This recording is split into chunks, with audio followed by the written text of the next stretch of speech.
ಪ್ರೀತಿಯ ಆತ್ಮೀಯ ಬಂಧುಗಳೇ, ಹೇಗಿದ್ದೀರಾ? ಈಗ ಚಳಿಗಾಲ ಆಗಿರೋದ್ರಿಂದ ಚಳಿಗಾಲದಲ್ಲಿ ಆಯಾ ಕಾಲಕ್ಕೆ ಸರಿಯಾಗಿ ಬೆಳೆಯುವಂತಹ ಕೆಲವು ತರಕಾರಿಗಳಾಗಿರಬಹುದು, ಹಣ್ಣುಗಳಾಗಿರಬಹುದು ಎಲ್ಲ ಇರುತ್ತೆ.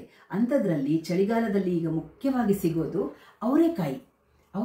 ಅವರೆಕಾಯಿಯನ್ನು ಉಪಯೋಗಿಸಿ ನೋಡಿ, ಅವರೆಕಾಯಿಯನ್ನು ಉಪಯೋಗಿಸಿ ನಾವಿವತ್ತು ಒಂದು ರುಚಿಕರವಾದ ಸಾಗು ಮಾಡೋಣ. ಆ ಸಾಗುವನ್ನು ತಿನ್ನೋದಕ್ಕೋಸ್ಕರ ಸಿರಿಧಾನ್ಯಗಳಲ್ಲಿ ಒಂದಾದ ರಾಗಿ, ತುಂಬ ಆರೋಗ್ಯಕರವಾದ ಸಿರಿಧಾನ್ಯ ರಾಗಿ. ಆ ರಾಗಿ ಹಿಟ್ಟನ್ನು ಬಳಸಿ ರಾಗಿ ಉಬ್ಬು ರೊಟ್ಟಿ ಅಥವಾ ರಾಗಿ ಮೆತ್ತನೆಯ ರೊಟ್ಟಿ ಮಾಡಿ ಅದರ ಜೊತೆ ಅವರೆಕಾಯಿ ಸಾಗು ಹೇಗೆ ಮಾಡೋದು ಅಂತ ತಿಳ್ಕೊಳ್ಳೋಣ. ತುಂಬ ರುಚಿಕರ. ನೀವು ಆ ಸಾಗು ಮತ್ತು ರಾಗಿ ರೊಟ್ಟಿಯನ್ನು ಬೆಳಗಿನ ತಿಂಡಿಗೆ ಮಾಡ್ಕೋಬೋದು, ಮಧ್ಯಾಹ್ನ ಊಟಕ್ಕೆ ಮಾಡ್ಕೋಬೋದು, ಅಥವಾ ರಾತ್ರಿ ಊಟಕ್ಕೂ ಮಾಡ್ಕೋಬೋದು. ಹೇಗೆ ಮಾಡೋದು ಅಂತ ನಿಮಗೆ ಮೊದಲು ಸಾಗು ಮಾಡೋದು ಹೇಗೆ ಅನ್ನೋದನ್ನು ತೋರಿಸ್ತೀನಿ. ಈಗ ನಾನು ಅವರೆಕಾಳನ್ನು ತೊಳೆದಿಟ್ಕೊಂಡಿದ್ದೀನಿ. ಅವರೆಕಾಳನ್ನು ಕುಕ್ಕರಿಗೆ ಹಾಕ್ಕೊಂಡು ಬೇಯಕ್ಕೆ ಇಟ್ಬಿಡೋಣ. ಆಗ ನಿಮಗೆ ಅದು ಬೇಯೋದ್ರಲ್ಲಿ ಬೇರೆ ಕೆಲಸಗಳನ್ನು ಮುಗಿಸ್ಕೋಬೋದು. ಅದರ ಜೊತೆ ನೀವು ಬರೀ ಅವರೆಕಾಳಲ್ಲೂ ಮಾಡ್ಬೋದು, ಅದ್ರ ಜೊತೆ ಕೆಲವು ತರಕಾರಿಗಳನ್ನು ಹಾಕ್ಬೋದು. ನಾನು ಬರೀ ಒಂದು ಆಲೂಗಡ್ಡೆ ಹಾಕ್ತಾ ಇದ್ದೀನಿ, ಯಾಕಂದರೆ ನನ್ನ ಮಗನಿಗೆ ಆಲೂಗಡ್ಡೆ ತುಂಬ ಇಷ್ಟ. ಅದಕ್ಕೆ 2 ಆಲೂಗಡ್ಡೆ ಹಾಕಿದ್ದೀನಿ. ಅವರೆಕಾಳು ಮತ್ತು ಆಲೂಗಡ್ಡೆ ಸೇರಿಸಿ ಕುಕ್ಕರಲ್ಲಿ ನೀವು ಬೇಯಕ್ಕೆ ಇಟ್ಬಿಡೋಣ. ಸ್ವಲ್ಪ ನೀರು ಹಾಕ್ತಾ ಇದ್ದೀನಿ. ನೀರು ಹಾಕಿ ಒಂದು ಸ್ವಲ್ಪ ಉಪ್ಪು ಹಾಕೋಣ, ಜಾಸ್ತಿ ಬೇಡ, ಆಮೇಲೆ ಮತ್ತೆ ಹಾಕ್ತೀವಿ. ಅವರೆಕಾಯಿ ಕಾಳು ಎಳ್ಕೊಳ್ಳೋಷ್ಟು ಒಂದು ಸ್ವಲ್ಪ ಉಪ್ಪು ಹಾಕೋಣ. ಒಂದು ಅರ್ಧ ಸ್ಪೂನು ಇಲ್ಲ, ಅದಕ್ಕಿಂತ ಕಡಿಮೆ ಹಾಕಿದ್ದೀನಿ. ಉಪ್ಪು ಬೇಯಕ್ಕೆ ಇಟ್ಬಿಡೋಣ.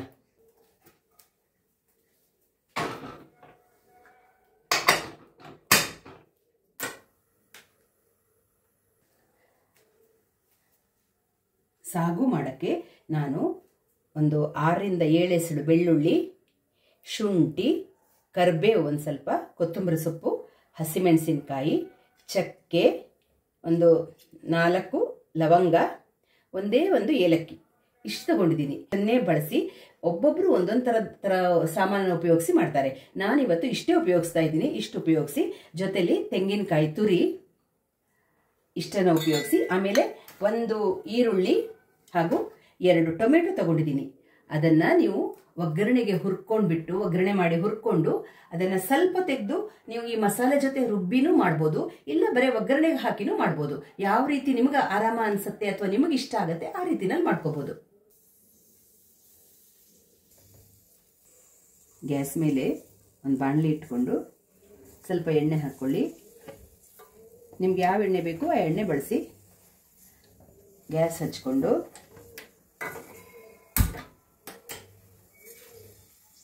ಎಣ್ಣೆ ಬಿಸಿ ಆದ ತಕ್ಷಣ ಸಾಸಿವೆ ಹಾಕ್ತಾ ಇದ್ದೀನಿ, ಕರಿಬೇವು ಸೊಪ್ಪು ಹಾಕ್ತಾ ಇದ್ದೀನಿ. ಆದ ತಕ್ಷಣ ಈರುಳ್ಳಿ ಹಾಕ್ತಾ ಇದ್ದೀನಿ. ಈರುಳ್ಳಿ ಸ್ವಲ್ಪ ಬಾಡಿದ ಮೇಲೆ ಟೊಮೆಟೊ ಹಾಕ್ಕೊಳ್ಳೋಣ.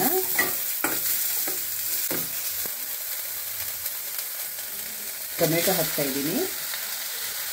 ಈರುಳ್ಳಿ ಸ್ವಲ್ಪ ಬಾಡಿದ ತಕ್ಷಣ ಟೊಮೆಟೊ ಹಾಕೋಣ. ಒಂದು ಸ್ವಲ್ಪ ಈರುಳ್ಳಿ ಟೊಮೆಟೊ ಚೆನ್ನಾಗಿ ಬೇಯಲಿ, ಅಷ್ಟರಲ್ಲಿ ನಾವು ಮಿಕ್ಸಿ ರುಬ್ಕೊಂಡು ಬರೋಣ. ಆ ಕಟ್ ಮಾಡಿರೋ ಈರುಳ್ಳಿನಲ್ಲಿ ಒಂದು ಸ್ವಲ್ಪ ಈರುಳ್ಳಿ ನಾನು ರುಬ್ಬಕ್ಕೂ ಹಾಕ್ಕೊಂಡಿದ್ದೀನಿ. ಅದರ ಜೊತೆ ಹಸಿಮೆಣಸಿನಕಾಯಿ 2, ಬೆಳ್ಳುಳ್ಳಿ ಒಂದು 6 ಎಸಳು, ಶುಂಠಿ, ಚಕ್ಕೆ, ಒಂದೇ ಒಂದು ಏಲಕ್ಕಿ, ಲವಂಗ, ಆಮೇಲೆ ಕೊತ್ತಂಬರಿ ಸೊಪ್ಪು ಇಷ್ಟು ಹಾಕ್ಕೊಂಡು ತೆಂಗಿನಕಾಯಿ ತುರಿ,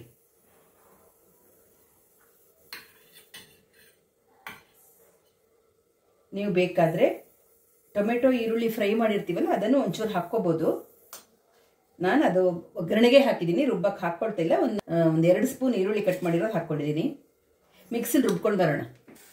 ಮಿಕ್ಸಿಯಲ್ಲಿ ರುಬ್ಕೊಂಡು ಬಂದಿರೋ ಮಸಾಲ ಈಗ ಇಲ್ಲಿ ನಾವು ಟೊಮೆಟೊ ಈರುಳ್ಳಿ ಬೇಯ್ತಾ ಇದೆಯಲ್ಲ ಅದಕ್ಕೆ ಹಾಕೋಣ.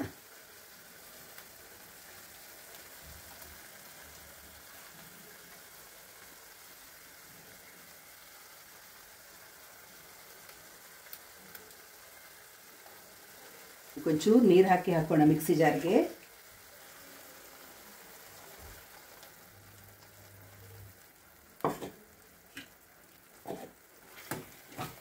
ಇದನ್ನು ಒಂದು ಸ್ವಲ್ಪ ಹುರ್ಕೊಳ್ಳೋಣ. ಅರಿಶಿನ ಪುಡಿ ಹಾಕ್ತಾ ಇದ್ದೀನಿ ಒಂಚೂರು.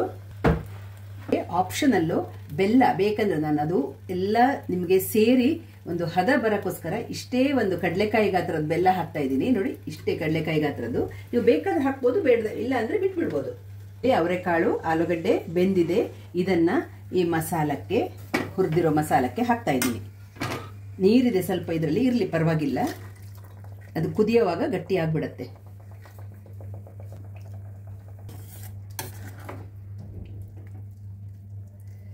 ಈಗ ನೋಡಿ, ಕುಕ್ಕರ್ ಬೇಯಿಸಿರೋ ಬೇಳೆ ಎಲ್ಲ ಅವರೆಕಾಳು ಆಲೂಗಡ್ಡೆ ಹಾಕಿದ್ದೀನಿ. ಈಗ ರುಚಿಗೆ ಸ್ವಲ್ಪ ಉಪ್ಪು ಆ್ಯಡ್ ಮಾಡ್ತೀನಿ. ಸ್ವಲ್ಪ ಹಾಕಿದೀವಾಗ ಬೇಯಿಸೋವಾಗ, ಅವರೆಕಾಳು ಬೇಯಿಸೋವಾಗ ಹಾಕಿದ್ದೀವಿ, ಅದಕ್ಕೆ ನೋಡಿಕೊಂಡು ಕಡಿಮೆ ಹಾಕಿದ್ದೀನಿ. ಇಷ್ಟು ಉಪ್ಪು ಹಾಕಿದ್ದೀನಿ. ಈಗ ಸ್ವಲ್ಪ ಕುದಿಯೋಕ್ಕೆ ಬಿಡೋಣ. ಚೆನ್ನಾಗಿ ಕುದ್ಮೇಲೆ ಒಂದು ಸ್ವಲ್ಪ ಕೊತ್ತಂಬರಿ ಸೊಪ್ಪು ಮೇಲಿಂದ ಉದುರಿಸ್ಬಿಟ್ರೆ ನಿಮ್ಗೆ ಸಾಗು ರೆಡಿ ಆಗುತ್ತೆ. ಸಾಗು ಕುದೀತಾ ಇದೆ ನೋಡಿ. ನಿಮಗೆ ಗಟ್ಟಿ ಅನಿಸಿದ್ರೆ ಒಂಚೂರು ನೀರು ಹಾಕ್ಕೋಬೋದು. ನಾನು ಇಷ್ಟೇ ಗಟ್ಟಿ ಇಡ್ತಾ ಇದ್ದೀನಿ. ಇದಕ್ಕೆ ಕೊನೆಯಲ್ಲಿ ಕೊತ್ತಂಬರಿ ಸೊಪ್ಪು ಹಾಕಿ ಇಳಿಸ್ಬಿಟ್ರೆ ಆಗೋಯ್ತು. ಸಾಗು ರೆಡಿ ಆಯಿತು ನೋಡಿ. ಕೊತ್ತಂಬರಿ ಸೊಪ್ಪು ಹಾಕಿ ಸಾಗು ರೆಡಿ ಆಯಿತು. ಈಗ ಗ್ಯಾಸ್ ಆಫ್ ಮಾಡಿ ರೊಟ್ಟಿ ರೆಡಿ ಮಾಡ್ಕೊಳ್ಳೋಣ. ಇಲ್ಲಿ ರಾಗಿ ಹಿಟ್ಟು ತಗೊಂಡಿದ್ದೀನಿ. ಇದೇ ಸೇಮ್ ತಟ್ಟೆ, ಇದರಲ್ಲಿ ನಾನು 2.5 ಕಪ್ಪಷ್ಟು ರಾಗಿ ಹಿಟ್ಟು ತಗೊಂಡು ರೊಟ್ಟಿ ಮಾಡ್ತಾ ಇದ್ದೀನಿ. ಅದಕ್ಕೆ ಸಮ ಪ್ರಮಾಣ ಅಂದರೆ 2.5 ಕಪ್ಪೇ ನೀರು ಹಾಕ್ಕೋಬೋದು. ನಾನು ಒಂದು ಸ್ವಲ್ಪ ಜಾಸ್ತಿ ಹಾಕ್ಕೋತೀನಿ, ಒಂದು 3 ಕಪ್ ನೀರು ಹಾಕ್ಕೋತೀನಿ. ಹಾಕ್ಕೊಂಡು ನೀವು ಮೊದಲು ರಾಗಿ ಹಿಟ್ಟನ್ನು ಸ್ವಲ್ಪ ಏನು ಮೊಗ್ಚ್ಕೋಬೇಕು ಅಂದರೆ ತೋರಿಸ್ತೀನಿ ಬನ್ನಿ. ಗ್ಯಾಸ್ ಹಚ್ಚಿ ಒಂದು ಬಾಣಲಿ ಇಟ್ಕೊಂಡು ಅದಕ್ಕೆ ಅದೇ ತಟ್ಟೆನಲ್ಲಿ ಒಂದು 3 ತಟ್ಟೆ ನೀರು ಹಾಕ್ಕೋತಾ ಇದ್ದೀನಿ.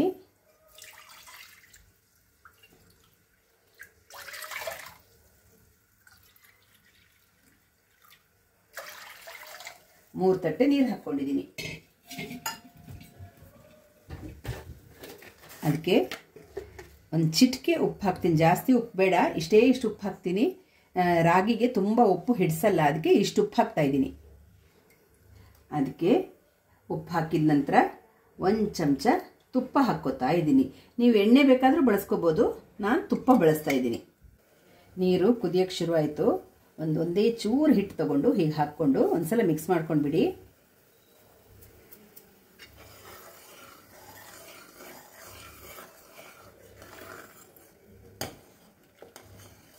ಆಮೇಲೆ ನಾನು ಒಂದೊಂದೇ ತಟ್ಟೆ ರಾಗಿ ಹಿಟ್ಟನ್ನು ಹಾಕ್ತಾ ಇದ್ದೀನಿ ನೋಡಿ.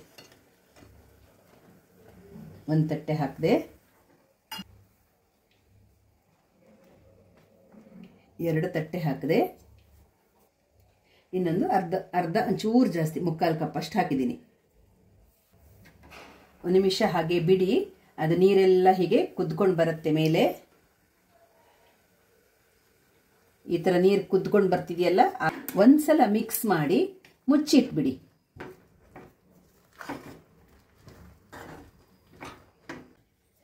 ಈ ಥರ ಚೆನ್ನಾಗಿ ಒಂದ್ಸಲ ಮಿಕ್ಸ್ ಮಾಡಿ ಈಗ ಗ್ಯಾಸ್ ಆಫ್ ಮಾಡಿ ಒಂದು 5 ನಿಮಿಷ ಮುಚ್ಚಿಟ್ಬಿಡಿ. ಅದನ್ನು ಗ್ಯಾಸ್ ಆಫ್ ಮಾಡಿ ಮುಚ್ಚಿಟ್ಬಿಡಿ. ಸ್ವಲ್ಪ ತಣ್ಣಗಾಗಬೇಕದು. ಒಂದು 5 ನಿಮಿಷ ಮುಚ್ಚಿಟ್ಟಿದ್ದೀನಿ.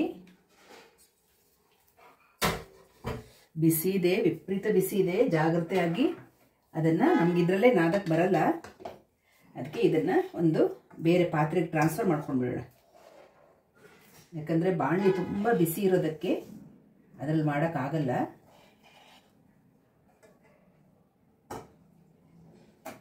ನೀವು ಎರಡು ಪಾಲ್ ಮಾಡಿಬಿಟ್ಟು ನಾದ್ಬೋದು, ಯಾಕಂದರೆ ತುಂಬ ಬಿಸಿ ಇರುತ್ತಲ್ಲ, ಆಗಲ್ಲ. ನಾನು ಹಾಗೆ ಮಾಡ್ತೀನಿ. ಅದನ್ನು ಅರ್ಧ ಮಾತ್ರ ನಾದ್ತೀನಿ, ಅರ್ಧ ಆಮೇಲೆ ನಾದ್ಕೋತೀನಿ. ಇದಕ್ಕೆ ನಾನು 1 ಚಮಚ ತುಪ್ಪ ಹಾಕ್ಕೋತಾ ಇದ್ದೀನಿ ನೋಡಿ. 1 ಚಮಚ ತುಪ್ಪ ಅದು ಹಾಕ್ಕೊಂಡ್ರೆ ನಿಮಗೆ ಹಿಟ್ಟು ಸ್ಮೂತಾಗಿ ಚೆನ್ನಾಗಿ ಬರುತ್ತೆ. ಬಿಸಿ ಇರುತ್ತೆ, ನೀವು ಒದ್ದೆ ಕೈ ಮಾಡಿಕೊಂಡು, ಬಿಸಿ ಇರುತ್ತೆ ತುಂಬ.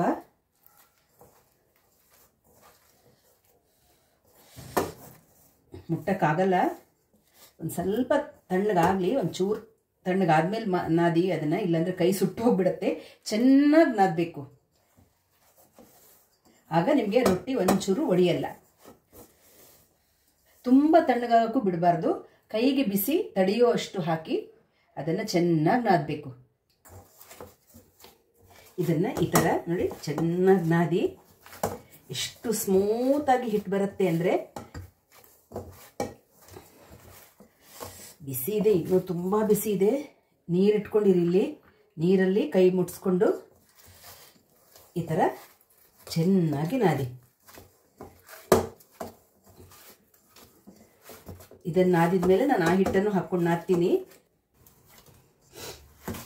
ನೋಡಿ ನನಗೆ ಚೆನ್ನಾಗಿ ಎರಡು ಅದನ್ನು ಸಪರೇಟ್ ಮಾಡ್ಕೊಂಡಿದ್ನಲ್ಲ ಒಟ್ಟು ಹಾಕಿ ಚೆನ್ನಾಗಿ ನಾದಿದ್ದೀನಿ. ಈಗ ನಾವು ರಾಗಿ ರೊಟ್ಟಿನ ಲಟ್ಸ್ಕೊಳ್ಳೋಣ. ತುಂಬ ಚೆನ್ನಾಗಿ ಹಿಟ್ಟು ಸ್ಮೂತ್ ಬರೋ ಥರ ನಾದ್ಕೊಳ್ಳಿ.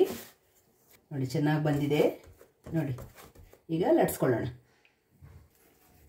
ನಿಮಗೆ ಎಷ್ಟು ದೊಡ್ಡದು ಬೇಕು ರೊಟ್ಟಿ ಅಷ್ಟು ದೊಡ್ಡದಾಗಿ ಉಂಡೆಗಳನ್ನು ಮಾಡಿ ಇಟ್ಕೊಳ್ಳಿ. ನಾನಿಲ್ಲಿ ಮೀಡಿಯಮ್ ಸೈಜ್, ತುಂಬ ದೊಡ್ಡದು ಮಾಡಲ್ಲ, ತುಂಬ ಚಿಕ್ಕದು ಮಾಡಲ್ಲ, ಆ ಸೈಜಲ್ಲಿ ಉಂಡೆಗಳನ್ನು ಮಾಡಿ ಇಟ್ಕೊಳ್ತೀನಿ. ನೋಡಿ ನಾನು ಇಷ್ಟು ಉಂಡೆಗಳನ್ನು ಮಾಡಿ ಇಟ್ಕೊಂಡಿದ್ದೀನಿ. ಇನ್ನೂ ಹಿಟ್ಟಿದೆ, ನಾನೀಗ ಲಟ್ಸಕ್ಕೆ ಶುರು ಮಾಡ್ತೀನಿ. ಇದೆಲ್ಲ ನಾನು ಇದ್ರ ಒಳಗಡೆ ಇಟ್ಕೋತೀನಿ, ಇಲ್ಲಾಂದರೆ ಹೊರಗಡೆ ಇಟ್ಟರೆ ಡ್ರೈ ಆಗುತ್ತೆ. ನಾನು ಒಳಗಡೆ ಇಟ್ಟು ಮುಚ್ಕೊಂಡು ಬಿಡ್ತೀನಿ. ಮುಚ್ಚಿ ಇಟ್ಟಿರ್ತೀನಿ. ಹೋಳಿಗೆ ಪೇಪರ್ ತೊಗೊಂಡಿದ್ದೀನಿ, ಹೋಳಿಗೆ ಮಾಡೋ ಪೇಪರು. ಅದ್ರ ಮೇಲೆ ನಾನು ಒಂದು ಸ್ವಲ್ಪ ರಾಗಿ ಹಿಟ್ಟು ಮುಟ್ಸ್ಕೊಂಡು, ನೀವು ಯಾವ ಹಿಟ್ಟು ಉಪಯೋಗಿಸ್ಕೋಬೋದು, ಗೋಧಿ ಹಿಟ್ಟು ಉಪಯೋಗಿಸ್ಕೋಬೋದು, ಇಲ್ಲ ಎಣ್ಣೆ ಹಾಕ್ಕೊಂಡು ನೀವು ಲಟ್ಸ್ಬೋದು. ನಾನು ಸ್ವಲ್ಪ ರಾಗಿ ಹಿಟ್ಟು ಮುಟ್ಸ್ಕೊಂಡು ಲಟ್ಸ್ತಾ ಇದ್ದೀನಿ. ನಿಧಾನಕ್ಕೆ ಲಟ್ಸಿ, ತುಂಬ ಜೋರಾಗಿ ಲಟ್ಸಿದ್ರೆ ಹರಿದು ಹೋಗುತ್ತೆ.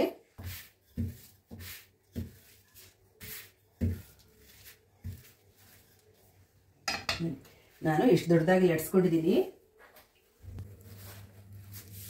ಇದು ರೊಟ್ಟಿ ತೆಗೆದು ನಾನು ತವದ ಮೇಲೆ ಹಾಕ್ತಾ ಇದ್ದೀನಿ.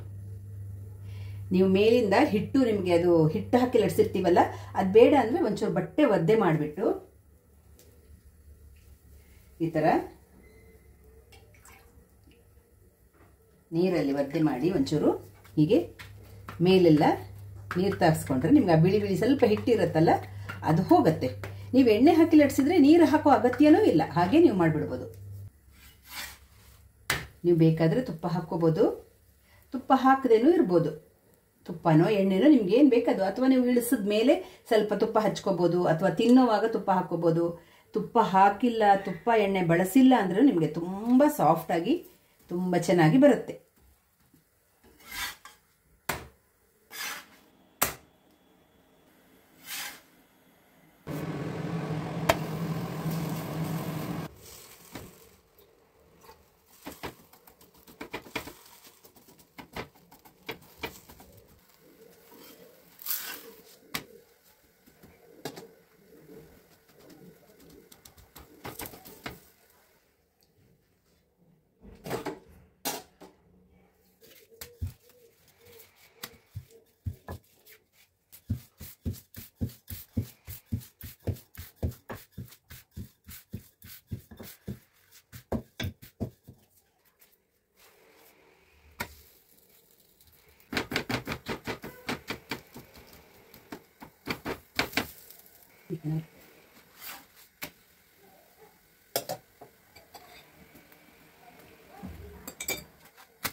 ನೋಡಿ ಆದ್ಮೇಲೆ ಈಗ ರಾಗಿ ರೊಟ್ಟಿ ಹಾಗೂ ಅವರೆಕಾಳು ಸಾಗು ರೆಡಿಯಾಗಿದೆ. ನಿಮಗೆ ರಾಗಿ ರೊಟ್ಟಿ ಎಷ್ಟು ಸಾಫ್ಟ್ ಆಗಿರುತ್ತಂದರೆ ನೋಡಿ, ನೀವು ಯಾವ ಥರ ಬೇಕಾದರೆ ನೋಡಿ ಹೇಗಿದೆ ನೋಡಿ. ನೀವು ಸಾಯಂಕಾಲ ತನಕ ಇಡೀ ನಿಮಗೆ ಅದು ಅಷ್ಟು ಸಾಫ್ಟಾಗಿ, ಅಷ್ಟು ನೀವು ಹಲ್ಲಿಲ್ಲದವರು ಅದನ್ನು ಅಷ್ಟು ಆರಾಮವಾಗಿ ತಿನ್ಬೋದು. ಆರೋಗ್ಯಕರವಾದ ಆಹಾರ ಅದು ರಾಗಿ. ಹಾಗಾಗಿ ರಾಗಿ ರೊಟ್ಟಿ ಆರೋಗ್ಯಕ್ಕೆ ತುಂಬ ಒಳ್ಳೆಯದು, ಡಯಾಬಿಟಿಸ್ ಇರೋರಿಗೂ ಒಳ್ಳೆಯದು, ಪ್ರತಿಯೊಬ್ಬರಿಗೂ. ಅದು ಸಿರಿಧಾನ್ಯಗಳಲ್ಲಿ ಒಂದಾಗಿರೋ ರಾಗಿ ಆಗಿರೋದಕ್ಕೆ ನಿಮಗೆ ಯಾವಾಗ ಅದನ್ನು ಉಪಯೋಗಿಸಿದ್ರೂ ಆರೋಗ್ಯಕ್ಕೆ ತುಂಬ ಒಳ್ಳೆಯದು. ಅದರಲ್ಲೂ ರೊಟ್ಟಿ ಅಂತೂ ನಿಮಗೆ ಹೇಗೆ ಅಂದರೆ ನೀವು ಸಾಯಂಕಾಲ ತನಕ ಇಡಿ, ರಾತ್ರಿ ತನಕ ಇಡಿ, ಅದು ನಿಮ್ಗೆ ಇದೇ ಥರ ಹೀಗೆ ನೀವು ಕರ್ಚೀಫ್ ಮಡ್ಚೋ ಥರ ನೋಡಿ ಹೇಗೆ ಬರುತ್ತೆ ನೋಡಿ. ಇನ್ನೂ ಬೇಕಾದ್ರೂ ಸಣ್ಣದು ಮಾಡ್ಬೋದು ನೋಡಿ, ಹೇಗೆ ಬೇಕಾದ್ರೂ ಮಾಡ್ಬೋದು, ಅಷ್ಟು ಚೆನ್ನಾಗಿರುತ್ತೆ. ಹಾಗಾಗಿ ನೀವು ಎಲ್ಲರೂ ಮನೇಲಿ ಪ್ರಯತ್ನ ಮಾಡಿ. ಈಗ ಅವರೆಕಾಳು ಸೀಸನ್ ಆಗಿರೋದ್ರಿಂದ ಚಳಿಗಾಲದಲ್ಲಿ ಅವರೆಕಾಳು ಚರ್ಮಕ್ಕೂ ತುಂಬ ಒಳ್ಳೆಯದು ಅಂತಾರೆ. ಹಾಗಾಗಿ ಪ್ರತಿಯೊಬ್ಬರು ಅದನ್ನು ಉಪಯೋಗಿಸಿ ಮಾಡಿ ನೋಡಿ ಹೇಗಾಗತ್ತೆ ಅನ್ನೋದನ್ನು ಖಂಡಿತ ಒಂದು ಕಮೆಂಟ್ ಬಾಕ್ಸಲ್ಲಿ ತಿಳಿಸಿ. ಈಗ ನನ್ನ ಮಗನಿಗೆ ಇದನ್ನು ಕೊಟ್ಬಿಡ್ತೀನಿ, ಅವನು ಕಾಯ್ತಾ ಇದ್ದಾನೆ ತಿನ್ನಕ್ಕೆ. ತಗೋ ಸುಶಾಂತ್, ನೋಡು ಅವರೆಕಾಳು ಸಾಗು, ಆಮೇಲೆ ಇದೇನಿದು ರಾಗಿ ರೊಟ್ಟಿ ತಿನ್ನು ನೋಡಿ, ಹೇಗಿದೆ ನೋಡಿ, ತಿನ್ನು ಹೇಗಿದೆ, ಚೆನ್ನಾಗಿದೆಯಾ ನೋಡಿ ಆತ್ಮೀಯರೇ, ಚೆನ್ನಾಗಿದೆ ಅಂತೆ. ನೀವು ಪ್ರಯತ್ನ ಮಾಡಿ. ಹಾಗೆ ರಾಯರು ನಮ್ಮನ್ನ ನಿಮ್ಮೆಲ್ಲರನ್ನ ಚೆನ್ನಾಗಿಟ್ಟಿರಲಿ ಅಂತ ಪ್ರಾರ್ಥಿಸ್ತಾ ಸಿಗೋಣ ಮುಂದಿನ ವಿಡಿಯೋದಲ್ಲಿ. ಅಲ್ಲಿ ತನಕ ಧನ್ಯವಾದಗಳು, ನಮಸ್ಕಾರ.